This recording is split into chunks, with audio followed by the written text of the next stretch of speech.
Sit back, relax a little bit. Let me tell you a story. See if yours is anything like mine. Remember when I was a kid? So much better when I popped the lid. Feel the rap or open it up. Exactly, listen to Sean. Right, and Cash Out's the easy way to get money transferred when y'all with friends. So pick up into that and then we'll get back to it. He said, baby, jump in the back, boy. Tailgate crazy. Tailgate crazy. What's going on, guys? You know who it is. Cedric, I'm your bus driver as usual. Got my co-pilot Justin with me. Crazy wild weekend, Justin. I know you got a lot. You've been just ready to get off and let off all that's been going on. But we'll get there. We'll get there. We're gonna save that. I want you to just bottle it up and then just let all that energy out. But good to see you though, man. Good to see you. Hell yeah. I feel a lot better. I was a little under the weather over the weekend, but feeling good. This is a wonderful thing. And even though we're a little late for you guys, we didn't miss your bus stop. We're here. We picked you up, and we'll get you through these weekend's games and everything. And we're ready to roll. I'm excited to talk about it. There's a lot of things happening fast. It's wheels are turning, man. The NFL don't stop for nothing.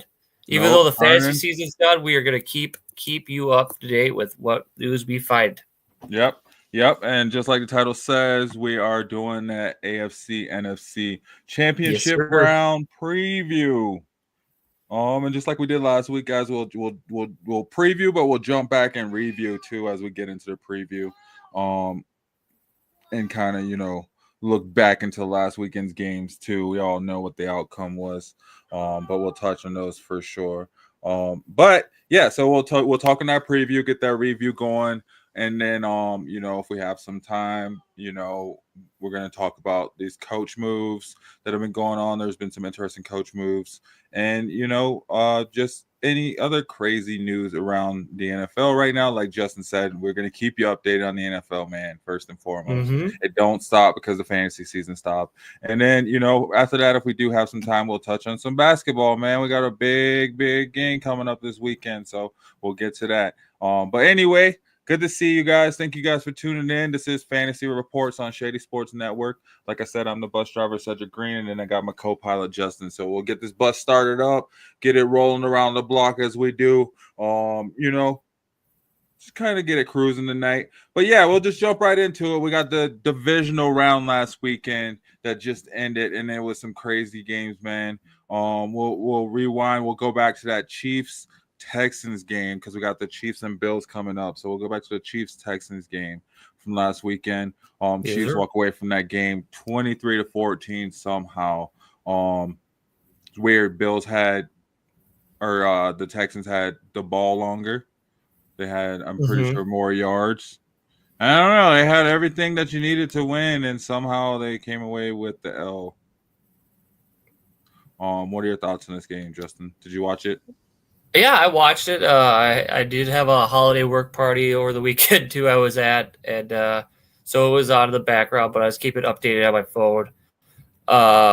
But for the things that I peeped in on and checked out, it was just kind of like, oh, okay. That was kind of my reaction. Like, oh, okay. Chiefs just doing their thing. Texans didn't seem like they were threatening the Chiefs at all. It's kind of like the Chiefs are just keeping them at a respectable distance. Like, okay, you scored. We scored. Okay, you had a drive. Well, we're gonna have a drive. You screwed up. You had a couple stalls. We're gonna take advantage of it. But I think Stroud got hurt, didn't he? Towards the end there, I thought I saw him hobbling off the. Yeah, they kind of. He was kind of hurt throughout. I'd say the entire fourth quarter for the most part. Yeah, because that's what I remember mostly. But takeaway for the game is like Stroud looked hurt and not right. That kind of affected their comeback pretty significantly. Like Mix could only do so much. Pass catchers were not going above and beyond. Like what the Chiefs are proving with these playoffs is you got to bring your over and beyond A game to take them out. So I think the Texans played admirably. They just came up short. They got a lot to look forward to next year. They still have a young core. They got their quarterback. They got pieces of the offense. I think from this game, though, It was just a little too much, a little too late, and a lot of missed opportunities in that game with the field goals and extra points being missed. I don't know how many points Fairbairn left on the board, but did not help. I don't know if it would have made a difference, but did not help. It did keep the game close enough for them so they could ultimately take this from the Chiefs. But I think they handled business, did their own, and without making the Zebras too much of a focal point of it, the Chiefs move on to the next round, advancing to play the Bills, and the Texans will go home. I think now they have the 24th or 25th pick of the draft, definitively, if I remember right. But yeah, they're going to have a lot of questions to answer this offseason. Got a lot of things to reflect on, build off of, and use this game as a measuring stick for them to see what it takes that they're going to need to do to get over that Chiefs hump, which is a lot of teams at AFC are trying to figure out that aren't in the playoffs right now. Yeah, man, it's crazy. It's just like it's like a mental thing. It feels like that's what it's like. I felt like they physically matched up to the Chiefs. It's just something just wasn't there that game. Mm-hmm. Yeah. And then like I said, they had I think they had more yards than the Chiefs too. Yeah, I think they had more yards. Time possession was, a lot That's more. Wild. And I think just it's just a mental thing, man. Chiefs just turn it up, come the playoff, and teams just can't match that. It's hard to play at Arrowhead when it's cold too. Dolphins found out last year. Yeah, exactly. Especially So it was weird though. I don't know. I felt like the Texans had everything they needed to take advantage of it. And like you said, Fairbairn, he missed, I think, 3 field goals. 2 field goals and an extra point, or 2 extra points and a field goal or something like that. Yeah, I will say though, going forward next season for the Texans, their season's over, but they need to address the wide receiver position as far as getting more weapons for Stroud. I mean, it did help. He had injuries. He had Tank Dell, Stephon Diggs missing, and but those other pass catchers, it's the playoffs. You got to step up, and nobody separated themselves. It was mostly Nico Collins, Dalton Schultz, so that was it. You had Beck in the running back, and he did his thing. He's going to eat, but they need more X factors on offense to compete with the Chiefs, it looks like. Mm-hmm. Well, I guess they just needed their X factors, I guess, right? Because they didn't have Tank Dell and Diggs, like you said. It would have been interesting to see how it would have went down if Stroud would have had his full complementary of weapons. Yeah, it would have been interesting to see how the game goes. But I mean, essentially, they had pretty much the same team they had last year and the same outcome from last year, almost even. So. I think they got to go back to the drawing board and kind of look and see. I think they really need to focus on their line and try to build up some protection around Stroud. Yeah, I mean, beat up. He was the best rookie ever, right? This time last year. So it's interesting to see how things have changed. It's definitely a humbling moment. It's a measuring stick game, like I said. It's just like, okay, we're good, we're here, but in order to get to the next, this is what we got to do. This is what we got to address. Mm-hmm. Yeah, I was trying to find an updated draft pick. Good too. I mean, they kept the Chiefs to what? 2 touchdowns, really? That was it? Mm-hmm. Well, yeah, because they had that pick 6, right? Oh, yeah. So that doesn't help. That didn't help at all. And then, like you said, I think it was towards the end of the third quarter. At the end of the third quarter, CJ Stroud was hobbling off, and then he got hit again. In the fourth, and it just kind of took all the movement out of him. I don't think there was any much of a comeback in them, but they still played to the wire, man.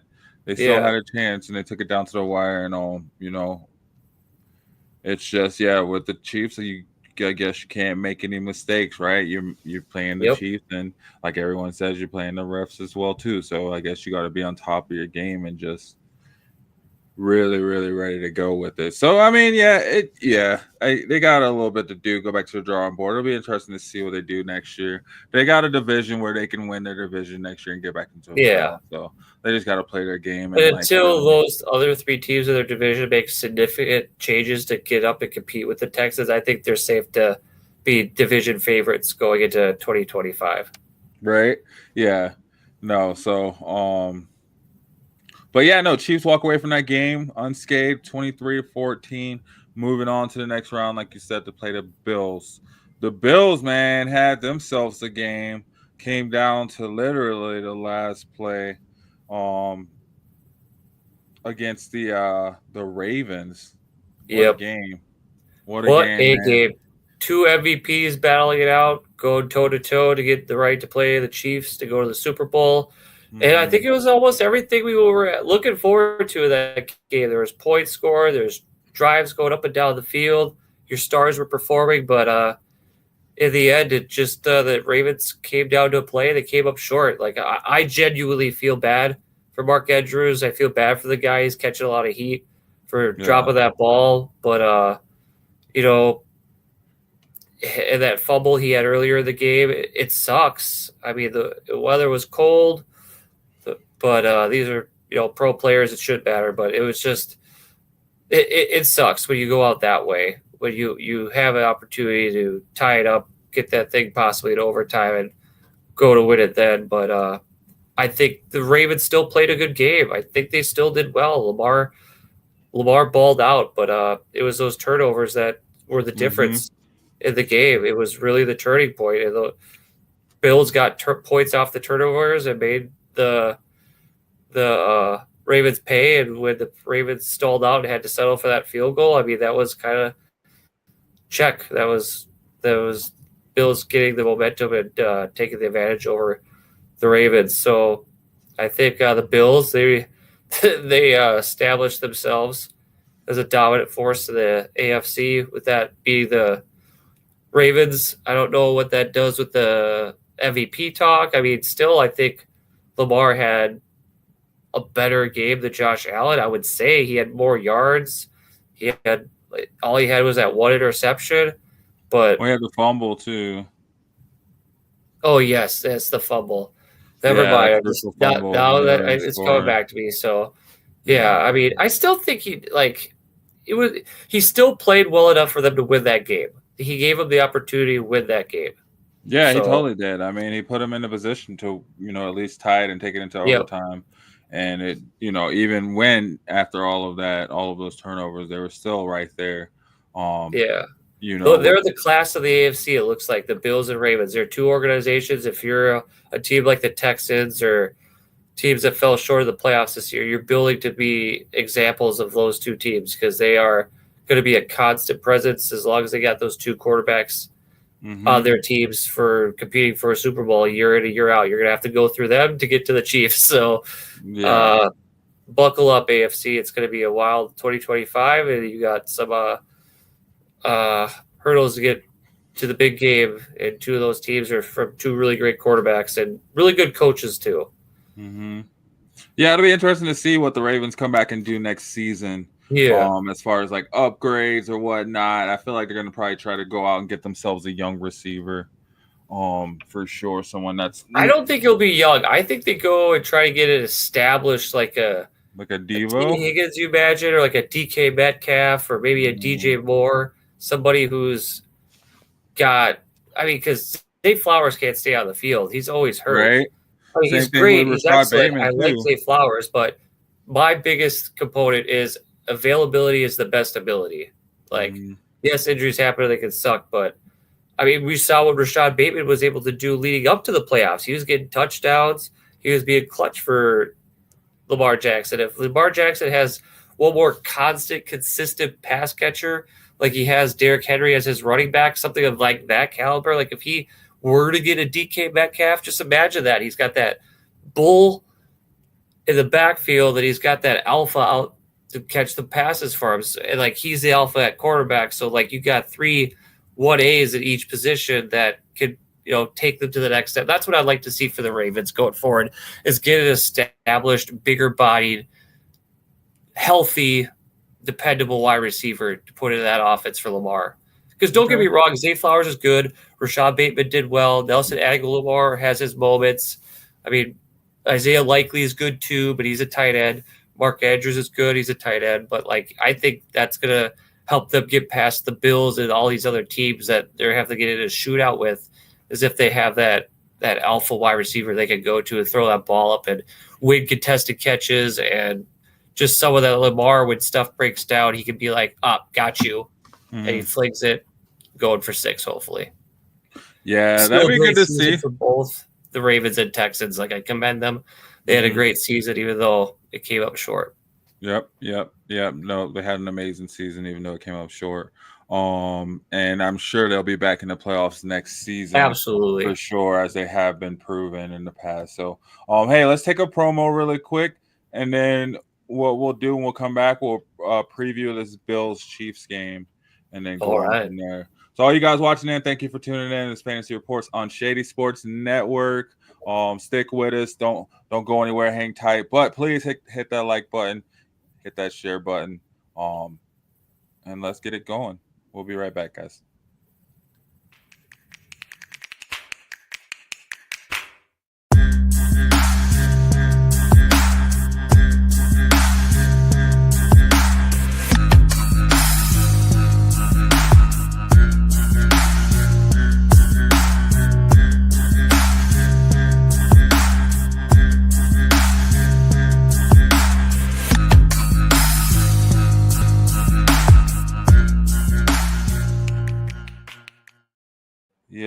Yes, guys. How's it going? You're watching Fantasy Reports on Shady Sports Network. I'm your bus driver, Cedric Green.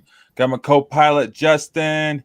Yo, so we're just talking about the divisional games, the Bills, the Ravens, the Chiefs, the Texans. We know what happened. They moved on. The Bills and the Chiefs moved on for a rematch of what was it, like 2 seasons ago? Yo, so this game, man, gosh, the last time these two met, it ended with Josh Allen walking off the field thinking that he'd won the game, right? And then as long as there's still time of that clock. Yep. And then not even getting a chance in overtime. So what are your thoughts going into this game? What do you think the outcome is going to be, or I guess what's your prediction on this game? Okay. For me, my argument for either team, for them to win this game, I'll start with the Chiefs. What's going to take to win the game for the Chiefs is they're going to have to play the style of football they did against the Texans. What they have all year long with that defense is score points off turnovers, make Josh Allen make the mistakes, stop the explosive plays from James Cook out of the backfield. And Spagnuolo has to cook up his best defense, because I think the Bills and Josh Allen are going to give the Chiefs absolute hell of their best shot, because they have that 3-time losing to the Chiefs taste in their mouth. And I think that this time around, they're going to do everything in their power to change that narrative and change that scoreboard in their favor. So I think the Chiefs could be prepared for it, be ready for it, but they got to play flawless football on defense, because I think Josh Allen has the opportunity to just pick them apart and be cerebral and be the MVP candidate that he is on track to be this year. So on offense, the Chiefs, I'd like to see them get more established, like the pass catchers primarily is outside of Kelsey. Like, where's the big plays from Worthy going to come from? Where's the clutch third down catches from DeAndre Hopkins? Who's going to be that other wide receiver option outside of those guys stepping up for a surprise game? Is it going to be Justin Watson? Is it going to be Noah Gray? I think it's going to be all hands on deck for Patrick Mahomes and those guys on offense. They have to open up the playbook and just fully do whatever it takes to get to the Super Bowl and try to keep up with points, because I know the Bills are going to put up points. It's going to be hard for them to stop the Chiefs to stop them. So the Chiefs are going to have answers for the Bills in that. And I think Andy Reid and Mahomes are probably already working on that, getting it all, checked out and ready to go for this game, because it's going to be a heavyweight fight. Then on the Bills side of the ball, what they got to do is play opposite, where they're going to have to play mistake-free defense and opportunistic offense, where anytime Josh Allen can make a big play with his legs, he's got to take it, find that open receiver, maybe get the tight ends involved. It would be nice to see Kincaid and Knox get some field stretching plays, keep the first downs going. But the Josh Allen has got to just be that X factor. He's got to go above and beyond what he's done against them in the past. He knows in the back of his head, like whatever he's done before this, it wasn't enough. It's going to take more. It's going to take that little bit more. If it means sacrificing his body to get this win, be coming out of it battered, bruised, and sore. You got 2 weeks off before the Super Bowl. Get rested, but it's got to be like all or nothing here. I mean, with every game of the playoffs, but this, it's got a whole lot of higher stakes. This is a chance to go to the Super Bowl and represent the AFC, and he already knows what Patrick Mahomes and those boys could do to him if he doesn't, close out the clock and get that thing to triple zeros with them with the lead. So I look forward to seeing what James Cook could do against that defense. See if he can get some pass catching opportunities on the backfield and not just be a runner between the tackles. So it's going to be an awesome duel, just like what we saw with Lamar and Josh Allen. I think this is going to be an awesome duel between Mahomes and Allen. I think in this game, I have the edge going to the Bills. They're kind of playing a lot of just very top tier MVP team like football, and I have them. I'm choosing them. I have them winning this game. It's going to be a close one. I don't think it's going to be a blowout. It's nothing that we're going to see multiple scores. It's going to come down to the last possession, like it always has between these two teams. And most likely the last person who has the ball wins, or whoever takes advantage the most off of turnovers or mistakes or shortcomings from the other team's offense. So I got the Bills over the Chiefs. Oh, man. How you feeling about this game? I know you've been taking your AFC West teams all playoffs long. Yeah, right, man. I hope the Chiefs get demolished. Oh, changing your tune. Right? I hope the Bills just come in and walk all over the Chiefs, man, and just come on and just desecrate their stadium and just leave Arrowhead just in, disarray and torment and shattered and broken. Have them exercise those demons. It's the Chiefs. They gotta get past the Chiefs. Yeah, have the Chiefs go from looking for a three-peat to wondering what happened. And they're feeling like it's destiny, but the Chiefs also feel like the three-peat is theirs. So it's like it's an immovable force versus an unstoppable object. Someone's got to win. Yeah, man. I'm going to go with you. I'm going Bills, man. All right. I'm going Bandwagon's Bills on the Bills. Bills bandwagon. Boy, that's the story of my life. No respect. No respect. Yeah.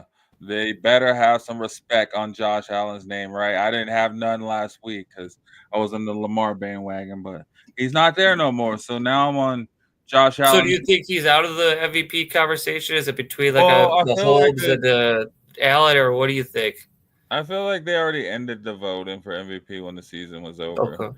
Okay. As far as the playoff, I guess MVP, he's out of the running for that, I guess, right? Yeah, because there's just Super Bowl MVP left.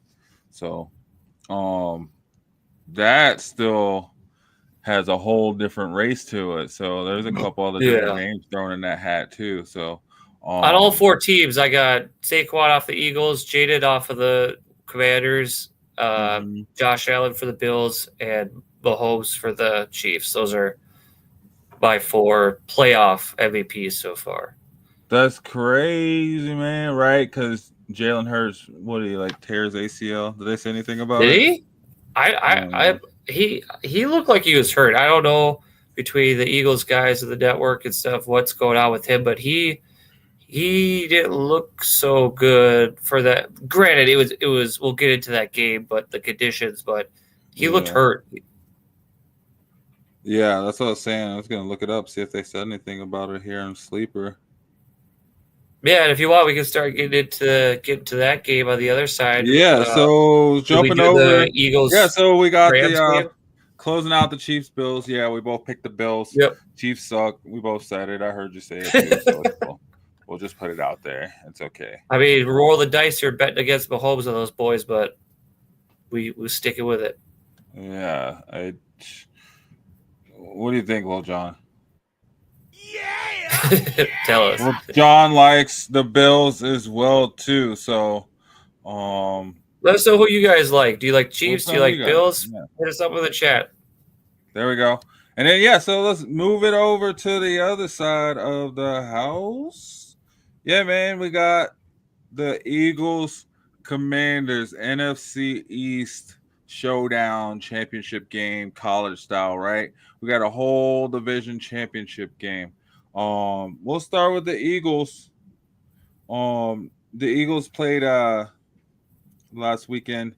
They played the Rams, man, and it came down to the wire again. Another game that came down to a couple of It was a very sloppy game due to the weather. Sloppy game, dude. Man, this game and that Bills game, it was just, gosh, there's some crazy weather out there, right? I don't understand how. Yeah, it shows that cold weather, it still really affects games this time of the year.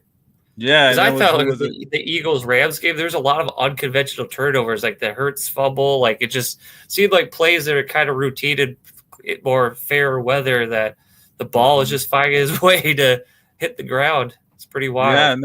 For Rose, like especially as it went on and the weather got a little bit worse, right? And the wind started picking up a little bit more and started getting a little wetter and stuff. Yeah, there were some super uncharacteristic plays. I think even like on Saquon's big touchdown run, it was just super uncharacteristic. Like just you couldn't get your footing up under you or something, and just having those angles, and even Saquon touched on it too. They were talking, I guess, at one point, I forget when it was, they were just talking about how like he was working on trying to run more upright, as opposed to like cutting with like maybe his shoulders over his ankles. You know what I mean? It's just because like the weight distribution didn't carry so well in the snow. Because I was wondering about that. I was like, that's freaking wild, man. Like I've walked on snow before and ice, and it's got to be a whole different beast. Like that ball is probably hard as hell. Out there catching rocks, just catching stones, man, and just every hit just hurts that much more. And it's just like these guys are both defenses, man. From that game, those defenses impressed me. The Eagles front four and that Rams front four, those are two impressive defenses coming out of the NFC. Like they both have an excellent pass rush. They got nice young players, complementary football, and taking advantage of mistakes and turnovers, not letting that ball hit the ground and the other team get the ball, fall on it. Like just being hungry and aggressive in a sense of being like not reckless aggressive, but just like making the most of the opportunities that presented themselves in front of them. It was very good football to watch if you like defensive games. I got a question. Yeah. Is Sean McVay a Hall of Fame coach? And the reason I ask is because I feel like he's shown us every style of play that you can have with this Rams team. Yeah. And the time that he's been there, and he's managed to have success in every form. Yeah. I think with the success he's had as a head coach of the Rams, he's already got a high floor. He's got the Super Bowl, multiple playoff experience.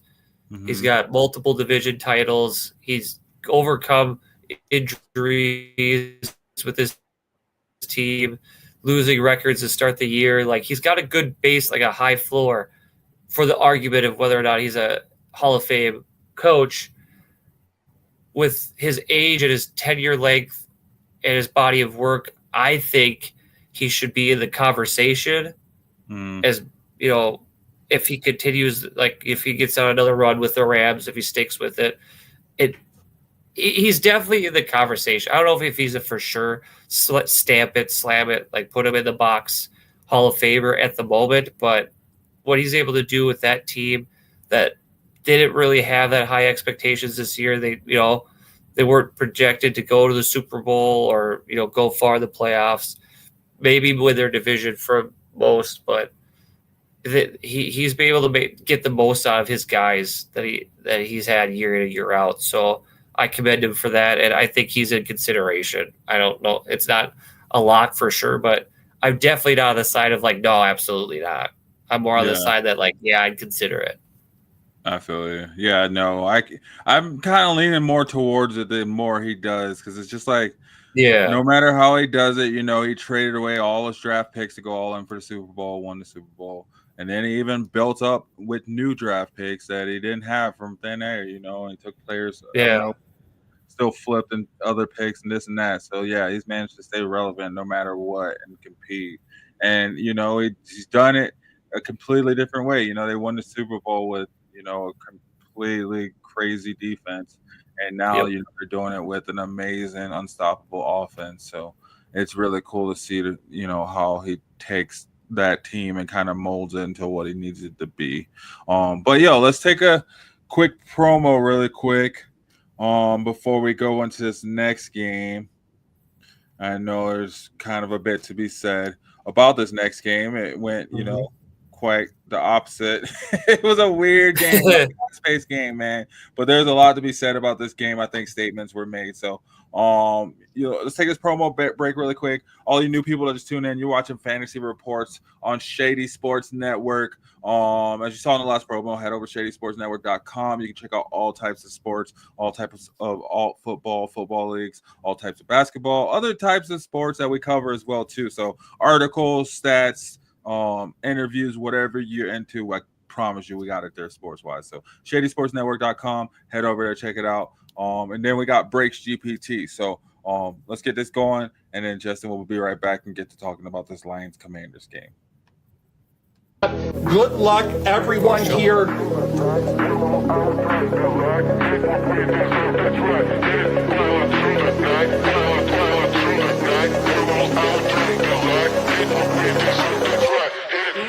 Oh my Lord, who is this? Joe Burrow!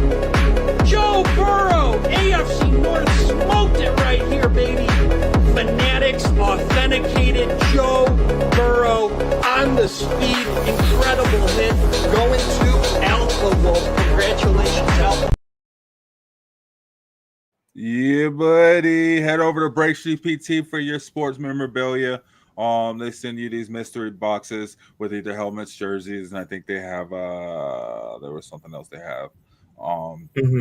But it's cool to see what you get, especially if you're a diehard fan. I'm sure you'll get something that you can keep or gift out to somebody else with the holidays coming up later this year. So moving on, guys, we're talking about that Rams-Eagles game. We know the outcome. Eagles won that game 28-22 in a snowy game. Man, the Eagles games, that Bills game, that was some crazy games to be a part of. It was definitely a close one. It was a nail biter. It kept us watching it to the end. And congrats to the Eagles moving on. And for the Rams, they got a lot to be motivated about going into next year. They got a good young defense that's emerging as a force, and they got good weapons on offense. I think Cooper, Stafford, and McVay at least hang on for another year or two. I give them 2 to 3 backs before I think the turnover starts to happen in LA as far as leaders of that team. Yeah, no, they're talking about what they're going to do next. So it'll be interesting to see what Cooper and Matthew Stafford do on that team. And I know McVay had been talking about walking away as early as, what was it, like 2 seasons ago? So, or last season. See. So we'll see how it goes. But moving on to the other side of this NFC East showdown, man, we had a heartbreaker last weekend. It's just I think it ruined a lot of people's parlays or bets, because I think the line was 9.5 in favor of the Lions. So right. It's actually, congratulations to you guys if you bet on the Commanders and pull out a good haul of your bets over the weekend. I don't know if people will hear do sports betting or NFL betting or all that stuff or all, but I think there's a lot of money to be made and won off of this game over the weekend. Man, I tell you what, if you bet on the Commanders, you knew something. You're Warren Buffett probably bet on the Commanders, right? Because like everybody, what he says, when everybody's going one way, you go the other way, right? Hey, I for one don't think that the Commanders were catching anybody sleeping going into this game. We saw how well they were doing against the Falcons, getting into the playoffs. We saw how well they did against the Eagles at the end of the year to handle their business there. And we saw how well he did in the first round against the Buccaneers. Like, this is a legitimate up-and-coming, uprising franchise with a lot of momentum, a lot of confidence, and a lot of clutch performances for complimentary football up and down the roster. to that coaching staff on both sides of the ball. Like, I'm very, very happy for the Commanders franchise and organization. They get past the nastiness or just the bad vibes and the badness of the Dan Snyder era that's behind them. You got the new coach that they believe in, Dan Quinn there. You got the new ownership making moves and building that roster up the way they want. They're establishing a great culture there in Washington. I really commend them for that. I'm really impressed by them. I love what they're building there. I love their quarterback, Jaden Daniels. I think he's an absolute all-star. He's proven that he is worth the second overall pick of the draft. He's proof that he's someone you could build around, build off of, give weapons for, and really have full support and confidence in him in any game situation at any time. He's playing outside of his rookie credentials. Like, he looks so cerebral out there this weekend that he didn't look like a rookie quarterback to me. He looked like a polished guy who was ready to take on the situation and put away the noise and really do his game and not let outside stuff affect how he was going to lead that team and give them the full effort to, win that game for him. Like, he was a huge part of that. And who looked like a rookie quarterback? Happy for the Commanders. Who? Jared Goff. Jared Goff, I felt, was making the mistakes that you would have expected Jaden Daniels to make in this game. And then Washington had a very Detroit-like approach to it, where they just came out and they struck fast, man, and they just kept striking, and it felt like the moment felt almost too big for Jared Goff. And I'm not saying it did, but kind of felt like that last year too. It kind of felt like that when he took the Rams to the Super Bowl. I think Sean McVay saw that, like, why else would you get rid of a quarterback that takes you to the Super Bowl? You know what I mean? Like, for a guy that hasn't been to the Super Bowl. I think it's a simple reason why you do that is because you don't believe in the guy. It's easy to get rid of someone that you don't believe in. And I mean, he kind of shows you. He kind of shows you. Well, I'm saying regardless of the performances that are put before you and what's in the past, the reason to answer your question why you move on from someone who brings you to a Super Bowl in an organization is because you don't believe in that guy. You don't have the full support and confidence of rolling them out to get you to the big game. Which it seems like they do. I mean, you got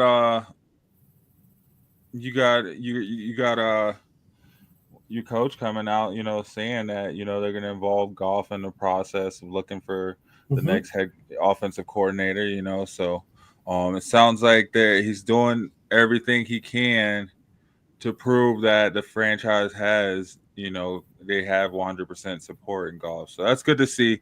The city supports him. The coach supports him. The organization top down supports him. And I don't think there's any question or wavering opinion within that organization and that building that Jared Goff isn't their quarterback for 2025 and further. Now, going forward. Now, what if this goes and this happens again next season? Then do you start to look in other directions, or is that something that are you saying in the sense if they make it to the divisional round and lose again? Yeah. Well, I think they have at least 2 more years on his contract until they can make a move on it. Regardless, that's a bunch of what ifs. I'm not concerned about Jared Goff and his future with this organization. What are you concerned about? I was just getting to that. My concern is for how they are going to retool this organization from how popular they're being in this coaching cycle and pieces being and personnel being taken from them from other teams. I mean, you got offensive line coaches going and interviewing for offensive coordinator jobs. You got D-line coaches interviewing for DC jobs all over the place. You already lost your offensive coordinator to a division rival to be a head coach somewhere else. You got your defensive coordinator now going and interviewing and possibly getting the head coaching job elsewhere as soon as tomorrow. Dan Campbell has a lot, and Sheila Ford and those guys have a lot of retooling they need to do.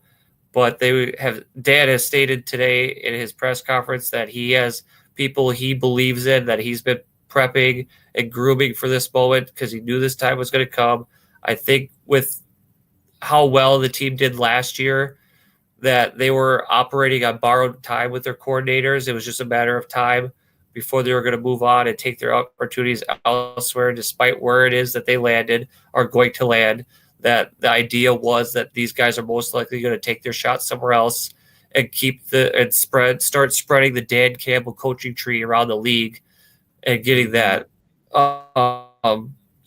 started a new era for both the organization and the NFL of having people from an organization like Dan Campbell is a laughing stock coming into this team 4 years ago. I don't think he was a joke. laughing stock. I just mean when you to the majority of some with when his you cry at a press conference, that's a big deal. I think he made a statement with that. I guess a lot of people didn't take him seriously taking the job 4 years ago, where he was going to bring the team up to now.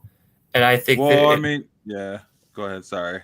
Because I don't know, did you expect him when he was taking the job 4 years ago that he was going to bring him to an NFC Championship game, win 2 back-to-back divisions? I saw he had gumption. I saw he had drive, and that was what that team needed, was just somebody. And I think the coaches that he's had under his wing, that they're going to these other places, they'll bring that to wherever it is they're going, that drive, that hunger, that passion. So that will help definitely those teams take themselves to the next level. I'm not taking anything away from the Commanders in this game. They earned that win. They won it as a team. They played great complementary football, taking advantage of turnovers and mistakes by Goff, and taking those long extended drives, keeping the ball out of the Lions' offense's hands, and scoring points. I mean, you, like we said in other matchups, you take the team that's put in front of you and you do what you do to win the game, and that's what Jaden Daniels did. He took that defense apart. He took them to the park and dropped them off at home. No turnovers, no interceptions. They won that game. They earned it. The Lions didn't play complimentary enough football. That defense really just let it all out there in the sense of like they couldn't stop a single thing. But I'm not going to lean on the laurels of they had so many injuries. They had this, that going up. I mean, everybody had injuries though across the board. I mean, it took the wind out of the sails when they lost those 2 defensive players. Literally, I think on the first drive or the first quarter of the game, and you think the borrowed time really caught up with them. Like it was a combination of things all at once, and it just didn't go in their favor. It was the worst time to have your worst game as a team in the playoffs of the divisional round. It looks really bad. You're the number 1 seed. You had the bye. You had plenty of time to prepare. You're the Super Bowl favorites going into the game.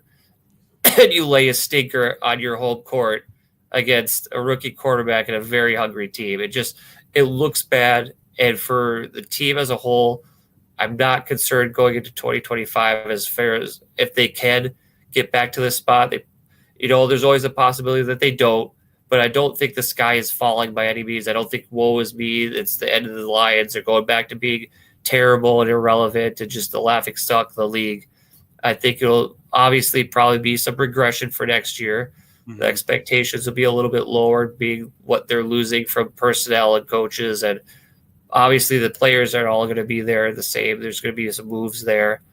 And I have full confidence and trust in Dan Campbell to get this team prepared and ready to get back to put themselves in a position again to compete against the Commanders or whoever it might be in the playoffs again. So in that respect, good game on the Commanders. And for the Lions, that was a really bad time to have your worst game. Like I'm putting the blame on Goff. You can't turn over the ball 4 times, regardless of play calling, regardless of what the situation is for you. You can't put that ball in the other team's hands, and you can't put that ball on the ground in situations where you needed points. Like you try to make stuff happen, and you made mistakes. It's like you effed around and you found out. Like it was a team effort. Mostly it falls on Goff's shoulders because he's the quarterback, regardless of what the coordinators were feeling going into that game and how the game they called. It was just a bad game. Like I don't think the body of work of the Lions of the entire season should be defined by the one game that they played at the end of the year. Like, they had a great season. They had a historically best franchise year. They won the division, and you ran into a team, which I don't know what you think about it, but these Commanders remind me of the Lions of last year, really hungry, really young, and really driven, and a lot of raw talent, a lot of raw potential that just all came together, focused, and is executing at a perennial level that is just super impressive. So it's just, it happens. It's a playoffs.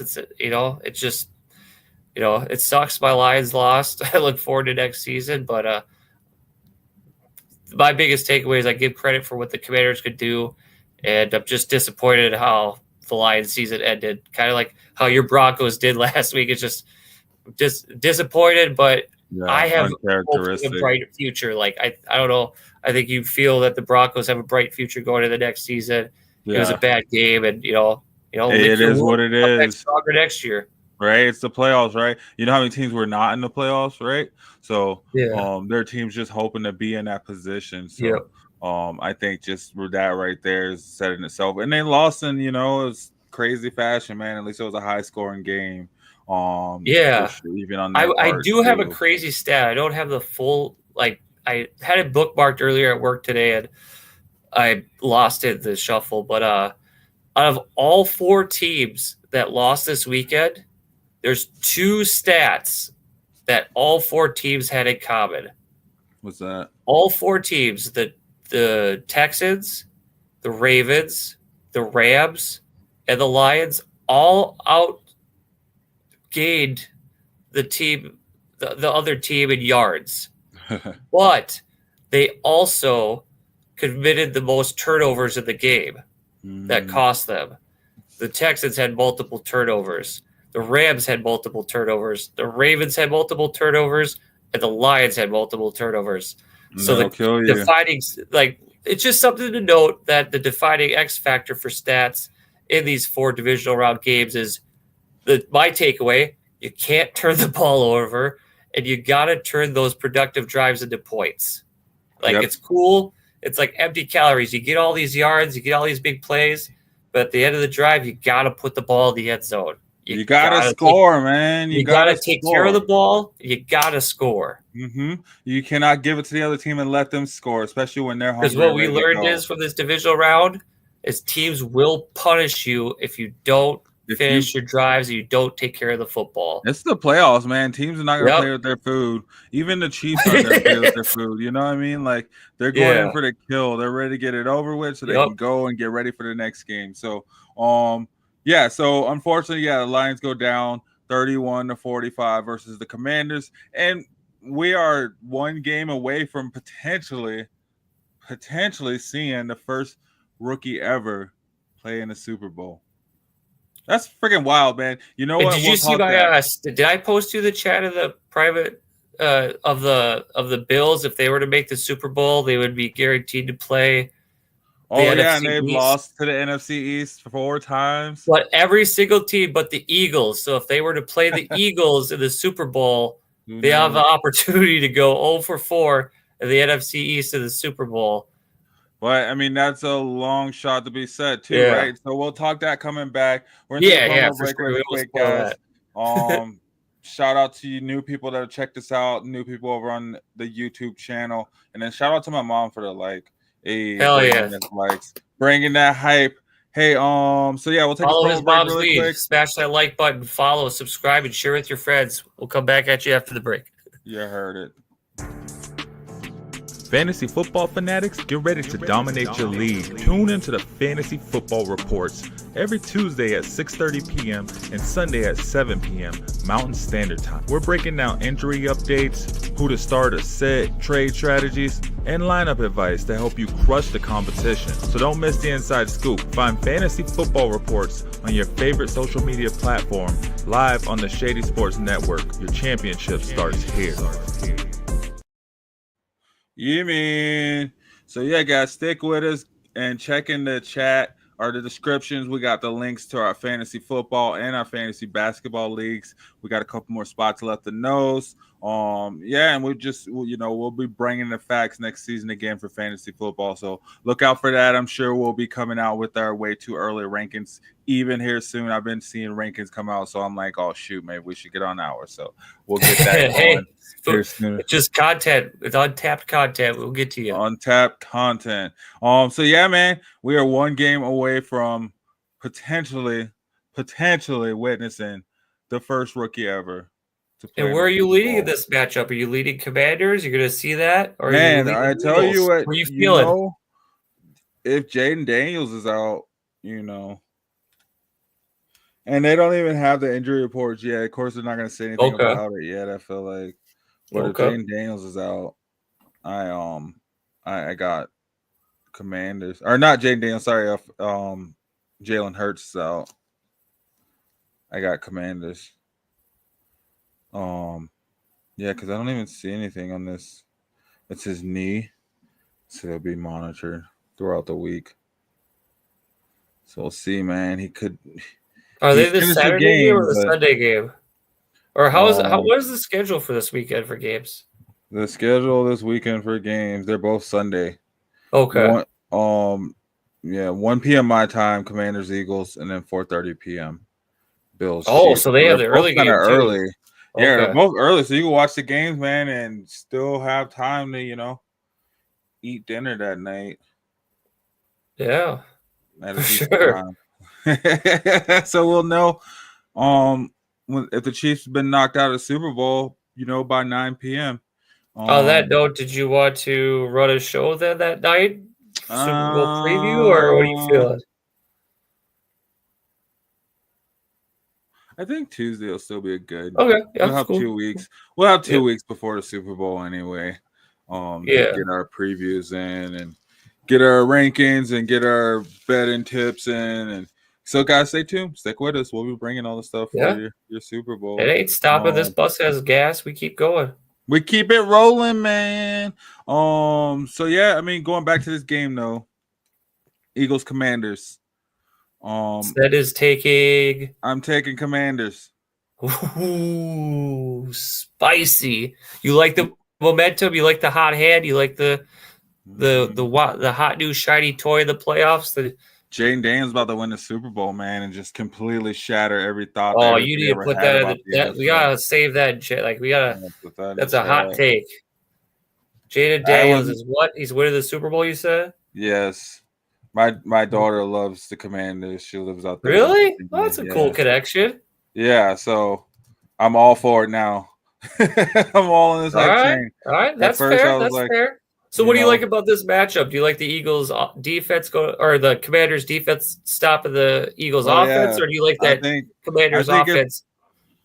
I think if the Eagles become one-dimensional and just have to run Saquon, I think the Commanders are going to shut that down fairly quickly. They're going to realize. And here's one thing I could argue to that point. Regardless of the play calling against the Lions game, and the Lions went away from the run and did run as well as they should have, or as much as they should have. Going into the last week's game, the Commanders were the third worst rush defense in the league during the NFL season. So it's on paper a mismatch between the Commanders defense and Saquon Barkley. But the body of evidence shows from last week that they were able to handle Gibbs and Montgomery accordingly. So they do have the potential to shut down Saquon if necessary, which furthers your point. If they could shut down Saquon, well, not even shut him down. Let him run. Let Saquon. Well, I mean, shut him down. Like, just keep him under 2 touchdowns. And, keep him from going into the end zone. But if you can, if Jaden Daniels can't move, they won't have that tush push, right? If his knee's messed up, they're not going to have that tush push and be able to just like they weren't able to do it on. I think it was in the fourth quarter or something. Like they weren't able to do the tush push. Just because he's not mobile. But hey, man, I've been counting the Eagles out all season, just hating on all those Eagles. Cole and Sam and all those guys. Yeah, I think you're public enemy number one for those guys. I am totally probably probably like one of those other guys, but I kind of toned it down this past few weeks. But yeah, man, they've been proving me wrong and coming through. every time I see, like, I feel like they couldn't do it. Same thing with the Bills too. That whole thing, you don't have receivers. How are you going to move the ball? And they move the ball, man. They don't have. Well, when you have a superstar quarterback, it really makes it easy to compensate for deficiencies.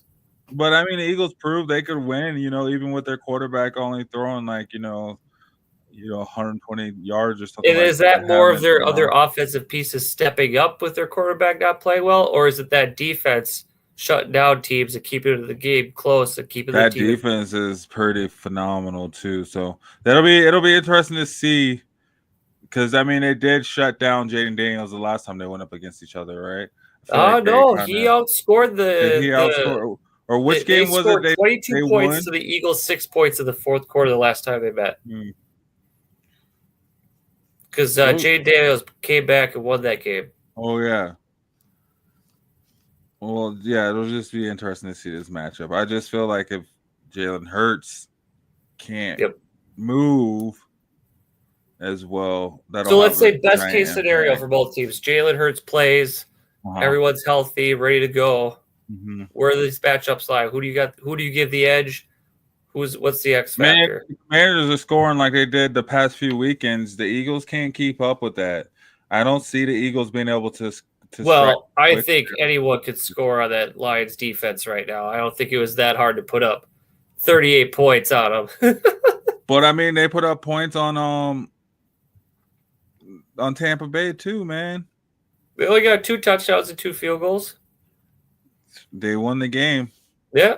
They made it out of that game alive. I mean, they're not boat racing anybody by any means. I mean, other than last week's game, but I see what you're saying. Weren't they the highest scoring team in the regular season, or no second highest scoring team? They were definitely one of the top scoring teams. They were fifth.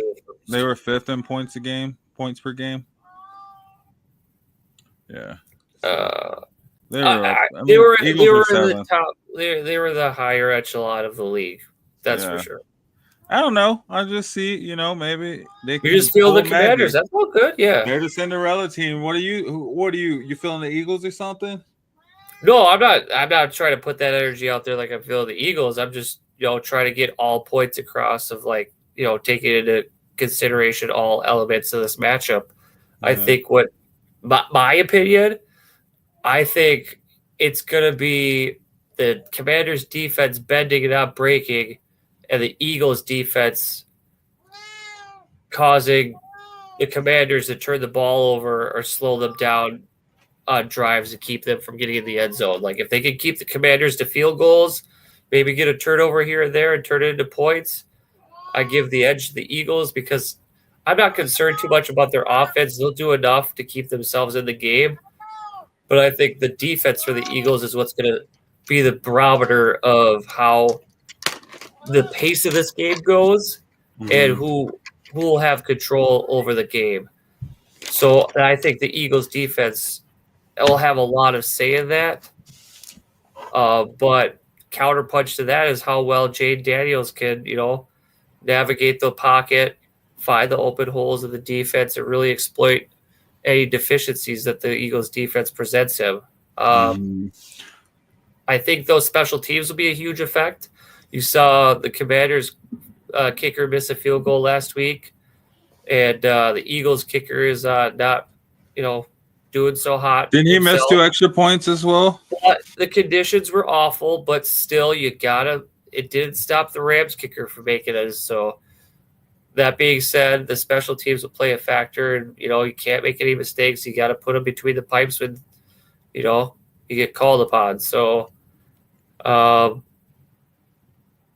I think the experience of the Eagles plays a big factor in this too, and they'll be at home as well. I don't know what the weather conditions are. I think my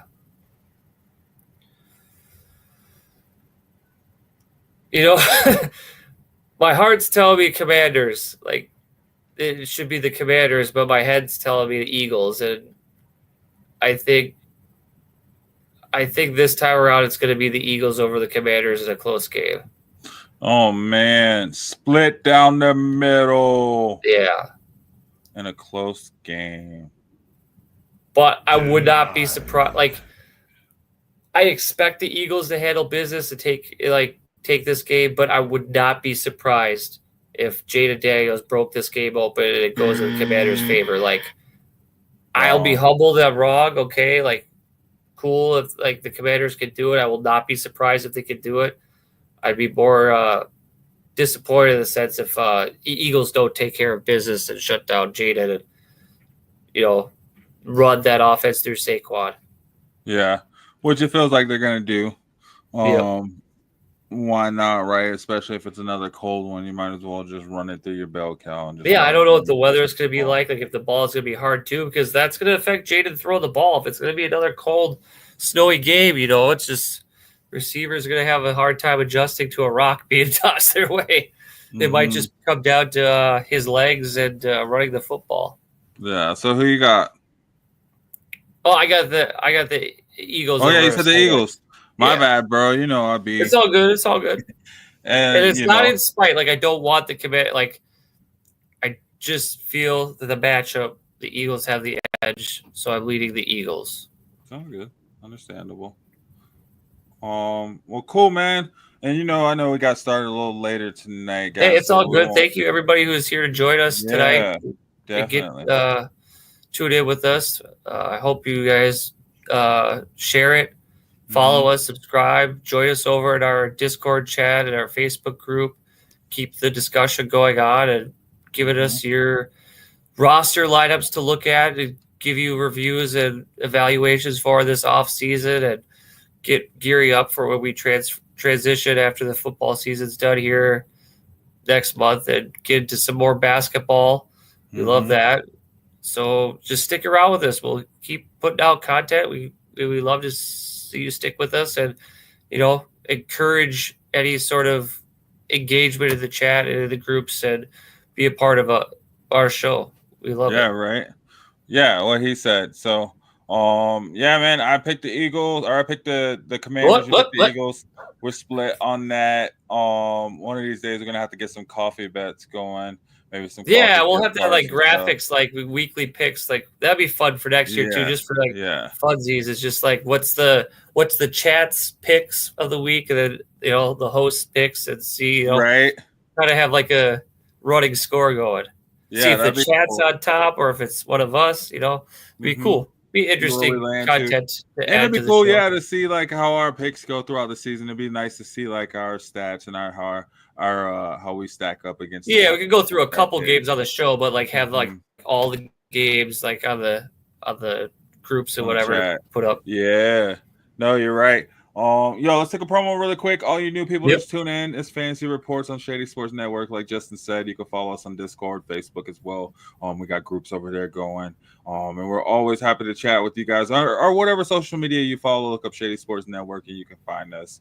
We'll be on there for sure, talking some sports. So let's take this promo really quick. When we come back, we're going to talk these coaching moves. I know you had some words there, Justin. We'll get that going and then see where we're laying after that. Cool. How are you? Bring them things. I call the plug. Bring them things. That's money. That's cash out.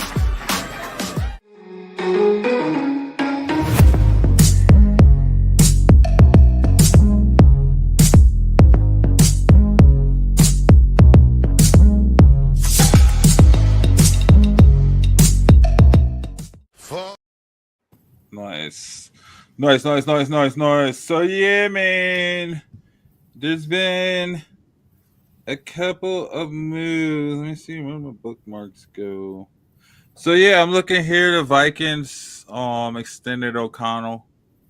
They're keeping him around. I like the move. I think that's smart. That's very good. He was at the last year of his contract deal. They got a multi-year extension settled in the offseason, so there's no distracting going into next year for the team. They can just focus on establishing their roster, doing the draft, and building a team to make a run at it next year. What do you think about Kevin O'Connell? He's definitely proven he's worth keeping around for a little bit. He's able. You like what you've seen? They've been a fun offense to kind of watch these past few seasons for sure. no matter who they've had at the helm. And it'd be interesting to see them at full strength and what they can do for sure. So yeah, no, I like this move. Go ahead and lock him up. He's a solid young mind. And definitely prove that he has staying power too, and getting the Vikings to the playoffs. With, for Kevin O'Connell, what are some things, if you're on the outside looking in, that you're concerned about his coaching for that team going into next year? Like, there's things you'd like, but what are some things that you've noticed this year that needs to be cleaned up for going forward? It's going to be interesting to see what Justin Jefferson wants to do moving forward too. If he wants to move on to a winning organization and kind of sticking, middle ground where the Vikings have kind of been. I mean, even back when they had Brett Favre, right? Just kind of make it there. I think he wants to play meaningful football because they were competitive this year. They had a winning season, but I think he wants to play end of the year meaningful football, meaning obviously playoffs and try to get for that Lombardi. So it'll be interesting to see what they do. I mean, I feel like everyone kind of expects them to take a step back with JJ McCarthy, right? Yeah. They're going to do what they were going to do this year. So hopefully it's not a frustrating season for Justin Jefferson. He's up for that task of going through that rebuild or going through that regroup with the starting or rookie quarterback, essentially. Yeah. But I think having O'Connell there around kind of locks that up, kind of helps for now. I mean, it's the NFL. Anything can change, right? They can lose 2 games and decide to. So my quick take for the Kevin O'Connell thing, my thing I'm looking forward to with him going forward in the next year for the Vikings is I'm confident in how he's going to handle the quarterbacks and the quarterback play going into next season, whether it's JJ or Sam Darnold or in a case of emergency Daniel Jones. I think he's good enough with his quarterback coaching that he'll have those guys ready, prepared to run that offense and manage games and get them to stack wins of the season. I don't have any concern about that. My one concern is, though, as much as he's an offensive mind and how well he is with the quarterbacks and the passing game, my one concern with him going forward is how is he going to control that running back room going into 2025? Is he going to bring back Aaron Jones? Is he going to or is he going to let him walk? Is he going to bring in somebody that can be a bell cow or a workhorse type role and have a singular running back there, or is he going to cycle through a committee? I haven't seen, since he's been with the Vikings, I have not seen anything convincingly from him that gives me confidence that he's going to have that running back room and that running game effectively run in that offense. Because this year, that was my biggest deficiency from him, is that I don't think, despite injuries, I don't think that he had that running game running as efficiently as what he could have. Like, I felt like their running game, despite everything they accomplished, they got done this year, as how well Sam Darnold did with his resurgence, how well Justin Jefferson dominated the receiving. There was nothing coming out of that running game or those running backs that was just like, wow, they really, helped the Vikings get over the hump and win that game or control that clock or, extend those drives, So that's just something that's in the back of my mind going forward for the Kevin O'Connell and the Vikings going into 2025. No, you're right about that. And I feel like they kind of been that way since even what was the running back they had? He went and played for the Giants last season. I can't think of his name. Damn. Gosh, forgotten, right? Gone and forgotten, just that quick, right? But since his rookie season, right before he got hurt, that was the last time they had a solid running game. That wasn't. Yeah. So the next piece of coaching news here, we got Mike Vrabel bringing in Josh McDaniels as his offensive coordinator. What do you think about Josh McDaniels getting a third try around with the Patriots? Right? What do you think he brings to that coaching staff and Mike Vrabel, and how he helps develop Drake May and the passing running game for the Patriots in 2025? What do you think? What are your thoughts? I tell you what, if there's one thing that's proven, Josh McDaniels will have a job for sure. No matter what, he will be involved in the NFL some way, shape, or form, somehow, some way. Yeah, for real though, man. Like, that guy is criminal, and he's still getting jobs. Yeah, it's crazy. It's gonna be interesting to see how he screws up Drake May. I mean, how he uses Drake May. I know that it's just real talk right now. Let's just put the PC-ness aside. Do you feel that he's going to wreck Drake May, or is he going to he's going to elevate Drake May? I personally think he's going to ruin him. I think he's going to tarnish him. I think he's gonna just because Drake May it's is not gonna not be a Tom forest Brady. fire, He's a gonna dumpster try fire, to, but I think the trajectory that Drake May was going on at the end of this year, man, there's a very real reality to that Drake May that you we got to saw. go out and get somebody young, somebody that's hungry, that knows how to work with like a young talent like Drake May, not Josh McDaniels, what's he gonna come in and do, man? He's gonna have him freaking He play didn't on the really do center. much with the Raiders in that passing game, and He didn't do anything with the quarterbacks, Raiders. He didn't do anything with the Raiders but screw up their quarterback room, just like he did with the so Broncos. if I'm a Patriots fan, I'm really worried about my offense going into 2025 with Josh McDaniels coming to town. That was Maybe Mike Vrabel stupid. straightens him out, belt to ass and cracks the whip and gets him figured out. But, if history's shown us anything, and the body of work that he's provided with this league is, outside of Tom Brady, who's arguably the GOAT, like he had him, it's just, I don't think he can turn, but that was Tom Brady, and Tom Brady proved that by going to the freaking Buccaneers and winning there on his own without Josh. So, best of luck, Patriots, with Jada McDaniels as your OC, is what I say. Stupid. All right, next one, moving into the big one. The big one. It's okay. You can keep in what you have. Keep it with yourself or how you feel. The Colts hire Lou Anarumo. How do you say that? Yes, the old Bengals defensive coordinator for last season. As their defensive coordinator. Yep. Why? I think this is just a lateral move. I don't think he's any better or any worse than the guy that they had before him. I forgot who his name was. Did you see the Bengals defense last season? The Bengals was losing to everybody by 1 point. They were healthy too, and they were fine. And they were probably arguably the most comparable team to the Lions as far as defense goes. Like, they were letting points be had. They were letting yards be accumulated. Like, they weren't exactly a stalwart defense. They had turnovers and they had takeaways, but they still just did not. I think they were the bottom half of the league as far as metrics go. So I think for the Colts, this is a lateral move. They're not really upgrading and they're not necessarily downgrading. I think this is just, hey, we know this guy. We're familiar with his stuff. We kind of think he's good. So we need a, plug and play person. So throw this guy in here and see what he can do. That's just, I don't know. Which I think it's just, I don't know if there's a thing going around the league where there's just the nepotism of just cycling through the same coaches and coordinators all the time. Like, that's what bothers me. Like, it just, you'd like to see more fresh faces or new voices or just more people cut their teeth and get their opportunities and moments. That's like part of with what's going on with the Lions and their purge going through with people picking from their coaching staff is cool. That's great. Those guys, they came up.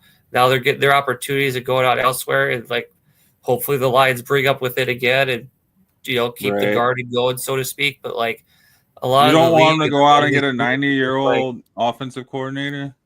Huh? You don't want a 75-year-old defensive coordinator? Is that what it's not saying? The age or anything. It's just you've seen this guy operate before. You see what he did last year with the defense he had when he was with the Bengals, and it's he was with them when they had their Super Bowl year, but their defense was competent and competitive then.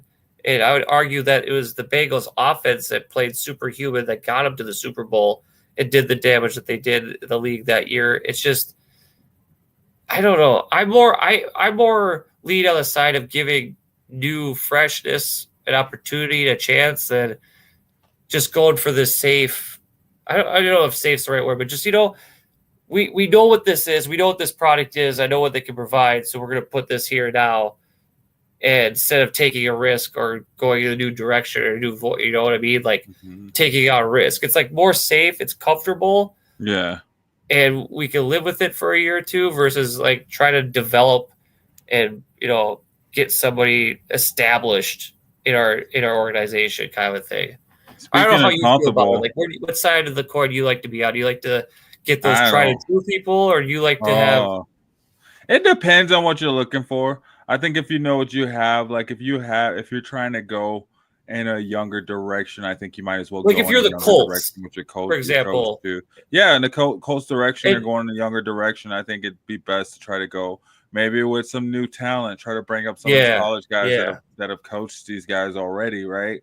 That kind of know how these guys think, know how good these point. guys, know how to connect with these guys, just kind of grow together with them. Instead of trying to, something that maybe, like you said, has been, kind of the same as what you had anyways, but just to bring in a fresh face, you bring somebody in.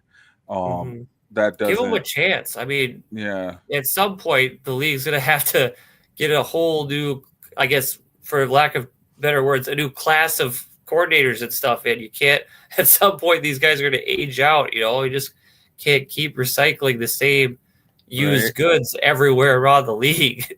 It's Yeah, going to, at no, some point, dilute the pool. You just have the same guys just cycling around the league forever and ever and ever. It's just, I don't know.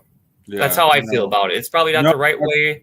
It's No, that's true. That's what they try to change too by having them go out and things like the Rooney Rule and stuff like that. Just having them bring in fresh faces. Got a question in from Easy B. Shout out Easy Hey, B. Easy B. Thanks for watching the show, Easy B. Please hit that like button. Don't forget to hit that share button.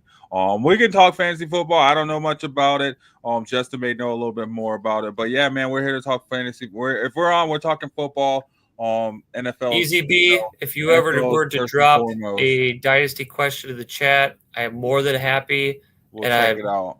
and I'm well equipped to answer those questions for you. I'm in a dozen or so dynasty fantasy football leagues this year. I've been doing them for a year and a half now. I've been redraft for 17 plus years, and I've made the transition to dynasty. So I'm getting the affluency in it. So I'd be willing, with my knowledge, what I've grown to develop with my dynasty career with those questions in fantasy football, as far as how much we will go into dynasty football next season of the fantasy reports. That's up to Sen how much we want to stick to redraft or we'll take questions. Dynasty. We'll take questions. So get it in, Easy B. We'll definitely take a look. Nonetheless, at it and go from there. Our standard of excellence is we will help you win We your got ship, you. whatever Yeah. it takes. There we Dynasty, go. We got redraft, best ball, guillotine, vampire, Franken, whatever league it we'll is. talk it. Well, hey, We'll give you. let's take another promo real quick, Yep. and then we come back. We're gonna talk about. Thank you, Easy B, for the like. Thank you. Yeah. And when we come back, we're going to talk about these Lions coaches and where they went, how you feel about that. Cool. Kind of close out with that.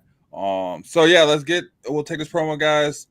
Easy B, thanks for getting that question in. All you other guys, get your questions in the chat. Hit us up. Let's get some chat going. We love it, man. We're here every Tuesday. Check us out here on Shady Sports Network. We start a little late tonight, but normally it's 6:30 p.m. Mountain Standard Time. So Oopsie. rock with us, guys. We'll get it right. We'll keep it going. So we'll be back on the other side. Don't forget to hit that like button. Easy B, thanks for hitting that like button. And stick with us, guys.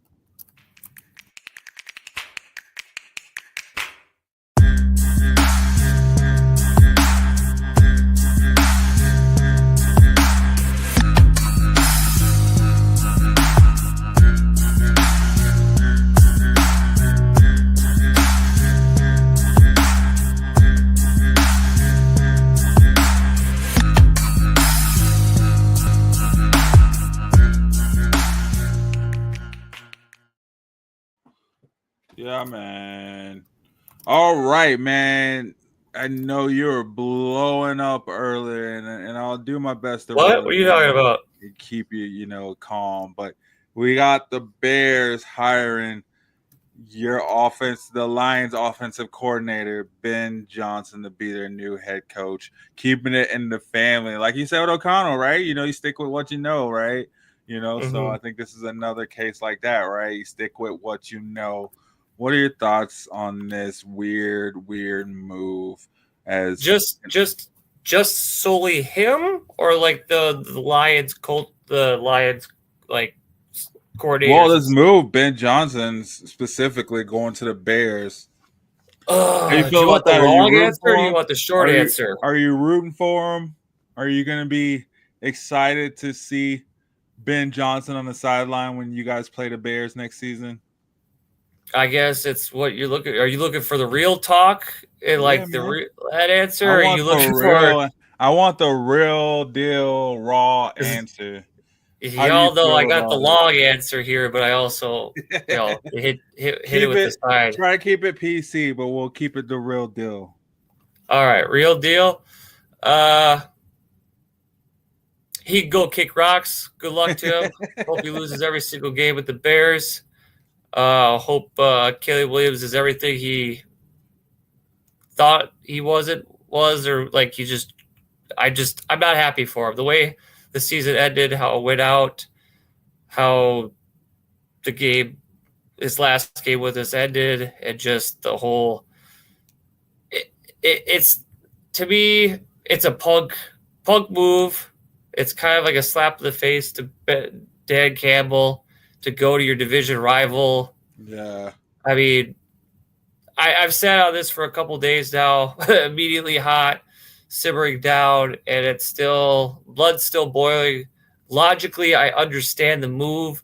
You go to a team that has a young up and coming quarterback. You have offensive pieces there. You got a steady defense. Also, it's not like he picked the Lions. It's not like he was like, "Oh, I want to go play for the Lions." Like Dan Campbell hired him to be a part of his staff, so it wasn't like it was like like I don't necessarily think it was tied to the Lions for life.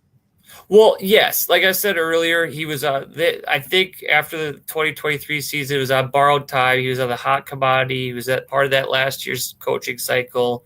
He was going to be a hot name coming up, and the success of the Lions really accelerated that process of people being more attached to him and why you get a piece of him on their teams and whatnot. So, yeah, as a fan, I wish all the worst success for him with the Bears.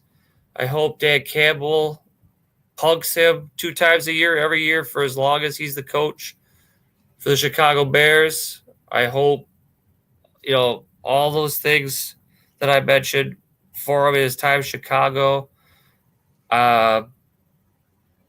It's really, a despicable move in my opinion, like as a fan, but the football's a business, and I understand the business side of it. And getting through to me these last couple of days, like I understand the logistics of it. Like it's a young quarterback, you're getting the keys to the offense, you get to build your staff the way you want to, and really put your own identity on this league, and show that you could be a head coach, you could have your own culture, and take what you've brought from the last 4 years to an organization and turn things around to be successful. It just how the Lions season ended and going to division, it really stings. It really hurts more than it should. As much as I don't like it, I logistically get it, because that's part of the feedback I've been getting too, is like, well, this, and this. Now I get that, but looking at it as a fan, man, like, is bogus. It's bogus as hell. It just adds salt to the wound of this weekend and how we got bounced out of the playoffs and everything we've been through with it. They've been through this team since he's been there, and building up that offense, getting it to where it's been at, working with Jared Goff and turning his career around from being a throwaway piece of a deal to, establishing his presence as a stalwart franchise quarterback for the Lions. And like, it is what it is. It was going to happen. Like, I'm not naive to that. It was going to happen. These guys are going to move on. It's just weird though, right? Why go to a division rival? Like, you see these guys twice a year. Yeah, it's gonna suck. There's not gonna be any love there. He's not my friend no more. He's the enemy. He knows all your secrets. He's gonna be like, I know all their secrets. That's cool because Dan also knows his too. He had him under his wing for the last 4 years. He knows what he's capable of, what he could do, his tricks. Because it wasn't like he had full reign of that offense too. Dan had say and a lot of what went through it and what didn't go through it. And so it'll be very competitive division. I think it's a step up for the Bears. It's going to make them more competitive next year, regardless. And if the NFC North was difficult before, man, it's going to be hell on earth for those teams outside of the NFC North division coming in and playing these teams, because it is wheels up. It's going to be a lot of points scored going through that division. So I'm still mad about it. I hate it. I don't like it, but I get it. As you should be. Nothing wrong with that. On the other side, we got Aaron Glenn. Last I saw, they were saying that we would know by end of day today if he were going to the Jets, or the second option was the Saints, but I haven't seen any updates on it. It sounded like before we went live, 2 hours before that, him and Lance Newmark, which is the GM for the Commanders, left the building. There wasn't a deal done, but there wasn't not like for the Commanders. A deal done. Some sources have said that the staff has been operating as though those guys are taking the jobs and those are going to be the guys going forward. Mm-hmm. So I'm thinking, my impression is early tomorrow morning or probably around lunch hour, we'll hear some news whether Aaron Glenn and Lance Newmark are sticking with the Jets organization, going to take over that head coaching GM role and start getting the things rolling, establishing their staff for the 2025 season. Or I believe Aaron Glenn, I think it's Jets, Saints, Lions. Like, he either goes to the Jets, takes that job, goes to the Saints, takes that job, or comes back as defensive coordinator for the Lions and sticks around for another year, which I think would be kind of bogus, because despite the injuries of what he had, regardless, he did a good job as defensive coordinator. He had good games. He brought the most out of the players that he had. Like, some of those guys off the street of practice squads or third strings or rookies, I mean, it was a makeshift defense, and he did admirably with that defense. And I think he should get a head coaching job somewhere. I think he should, be able to have his opportunity just as much as Ben Johnson did. And I think it's between Jets, Saints, and then, I think the Lions are also waiting on that decision too before they promote with it or go looking for their defensive coordinator, because they also got, their D-line coach taking interviews with the Patriots. They got their offensive line coach taking interviews with the Seahawks. So it's a lot of moving pieces. I think Ben Johnson was the first domino to fall, the big one, the main one. And now with these other moves, where as soon as tomorrow, I think we're going to find out and know where Aaron Glenn ends up. Do you have insight, or do you have a feel for where you think he goes, or where you'd like to see him go? It's like you said, it seemed like the Jets. And I kind of, I can see that. I mean, it feels like the Jets kind of like going with defensive-minded coaches, with Saleh being a, defensive mind, and them having a phenomenal defense that they can just ride, really. They can ride until the offense gets right. So I think they're hoping to have kind of a, resurgence where they can kind of find their guy to come in and maybe not one of those earlier quarterbacks, but a quarterback in this draft for sure. To be their Jaden Daniels or their CJ Stroud and turn that around. Because I don't know if Aaron Rodgers is going to be there. It's going to be interesting to see what happens with that team. I think you got some cleaning up to do, but I think that's probably the direction he'll go in. And then the Saints, just because they gutted their defense, like they need to rebuild that defense, and I can see him building that defense up. He showed what he can do even with the plethora of injuries, and that's something that they went through this year. So it'd be nice for them to be able to have that depth to play through injuries that happen inevitably every year. So I can see that being a good place for them too. And then they kind of sort of have a quarterback in place too, right? So it's kind of both situations suck, but with I think the Saints' job isn't as ideal for him as the Jets would be, but but you have an easier way to get to the playoffs. That's a good point. That's a very good point. You can get to the playoffs a lot quicker. I mean, and then maybe still, even with the Jets too, you can. They're not too far off from being in the playoffs in that division too. And you have a nice piece. You got Breece Hall, Garrett Wilson. You got a top tier defense that underperformed this year, under excelled under that coaching staff in those games. But like, there's a lot of potential with the Jets if done correctly, and I feel Aaron Glenn could do a good enough job to get them rolling. And if he's the long-term answer for the Jets, you got to put up with Rodgers for what, 1-2 years, maybe tops, and then you get your quarterback in there. Dang. Yeah. So, and I don't even know if they're gonna put up with Rodgers.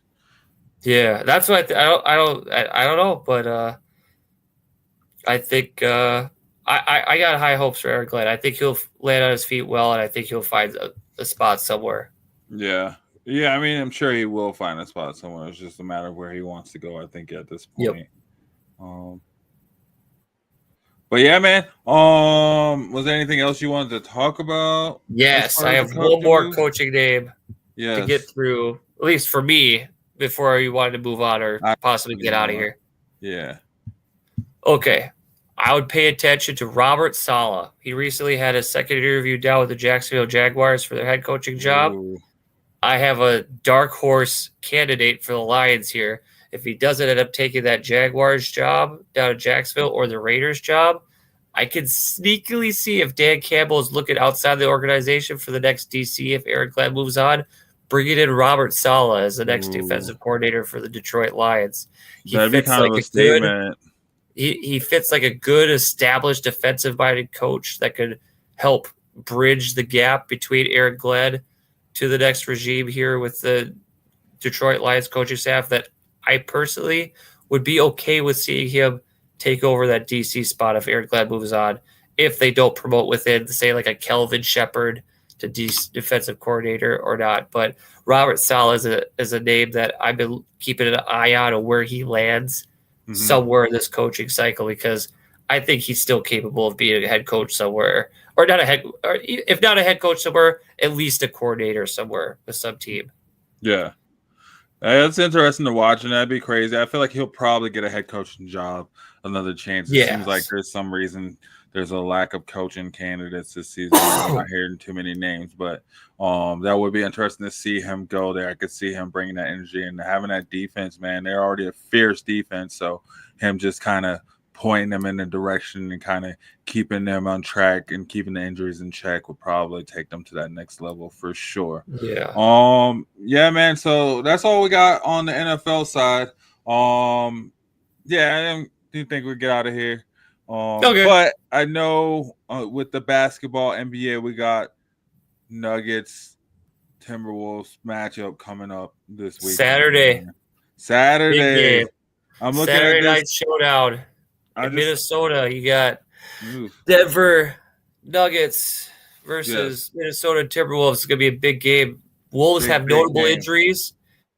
DiVincenzo out indefinitely with a toe injury. That hopefully means that Dillingham steps up into the lineup, gets more minutes, gets more play time, and gets to put his print on the game, because he's a really fascinating rookie that I love to see what he's done so far with this team. Yeah, I'm looking at this this graphic on Twitter, or X, whatever it's called. I don't know. Yeah, whatever. At Denver Nuggets, DNVR_Nuggets. Joker has more triple doubles before the fourth quarter than any other team has total this season. That's MVP numbers right there, in my opinion. That's ridiculous. He's gonna retire by the time he's 35 and just leave. Really? How many years do you think he got left? Probably let's say at least 5. 2 or 3. You think that soon? Yeah, man. Is it because of like interest or like his body or what? Well, interest, and if they don't bring in anybody, they keep thinking that Jamal Murray is a starting point guard, and they're gonna run him out of town. I know they came up together; they're bad boys for life, but they're just kind of screwing him over right now. We should have like at least 2 championships right now. Sorry about last year. Not sorry. They should be on a Patrick Mahomes trajectory. They should be not even caring or worried. If they get in, man, they're going to do damage. Wherever they fall. No, they're not, because they got all these young guys, and then Joel Embiid didn't play tonight. He hasn't played 40 games this year. He hasn't played in Denver since 2019. Jesus. Yeah. He just doesn't play in Denver. Do you think he stays with the Sixers through this year or like next year? What do you think with his career? What happens to Embiid? Like He should get traded to Denver. That would be funny. I for wonder if he'd what? ever Like Aaron play. Gordon and a couple of the younger guys for Embiid? Yeah, I would not want Embiid here.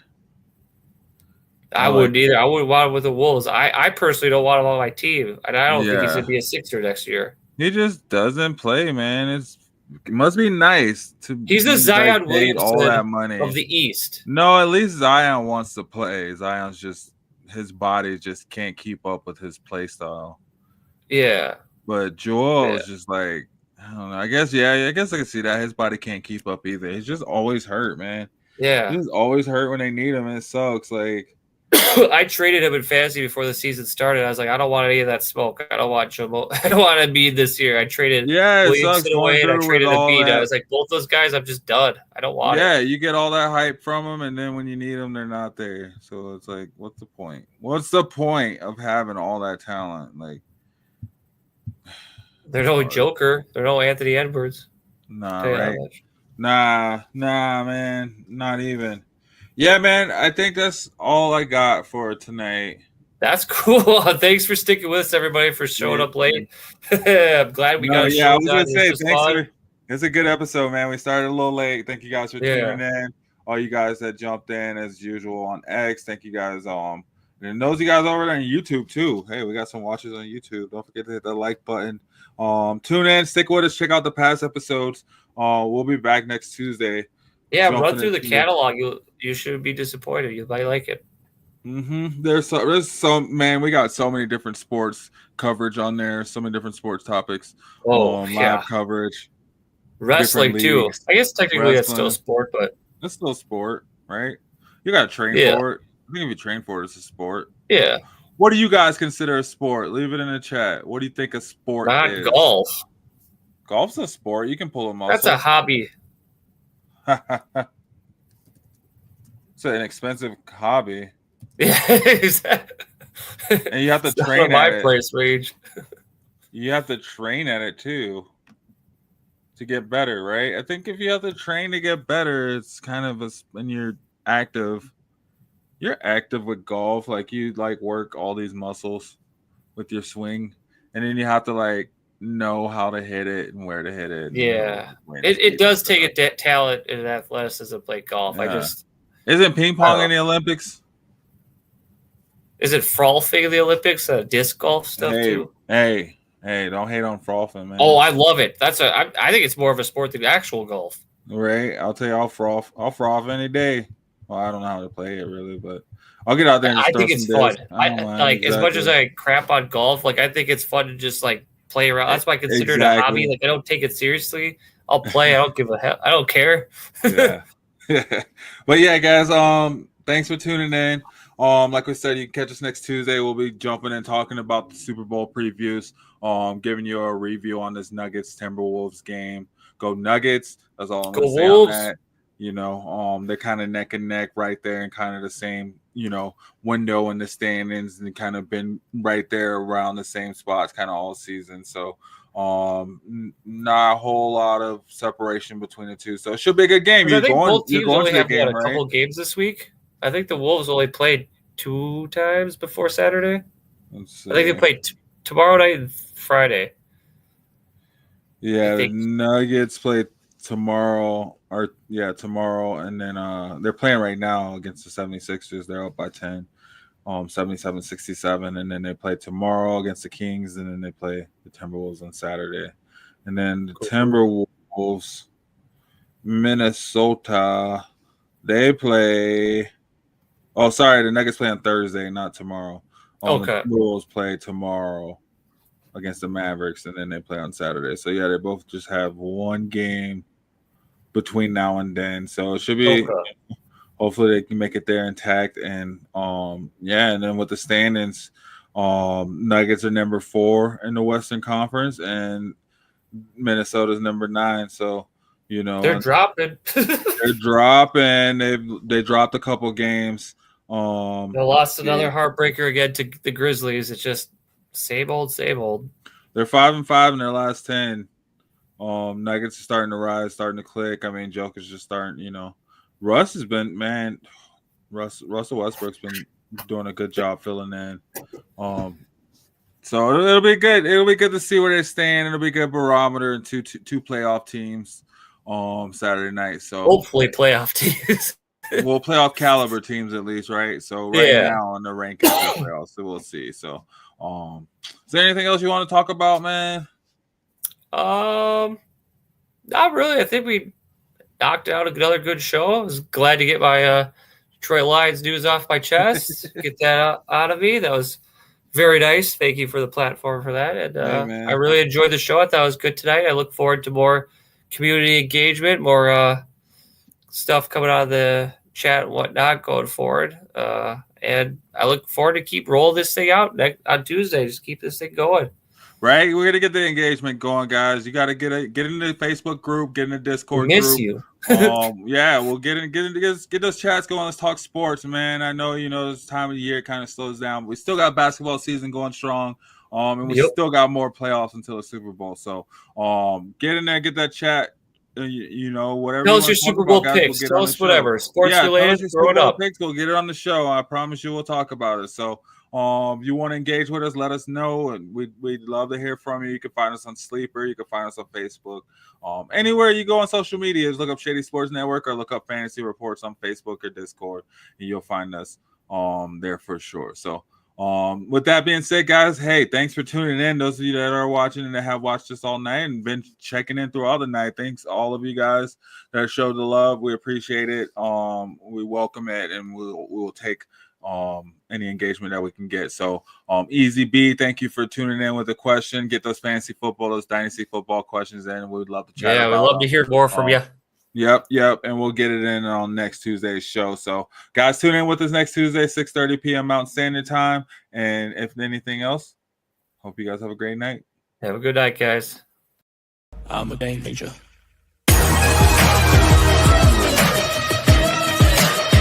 I'm a game changer. I'm a game changer.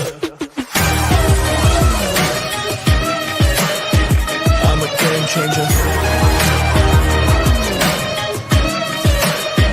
I'm a game changer.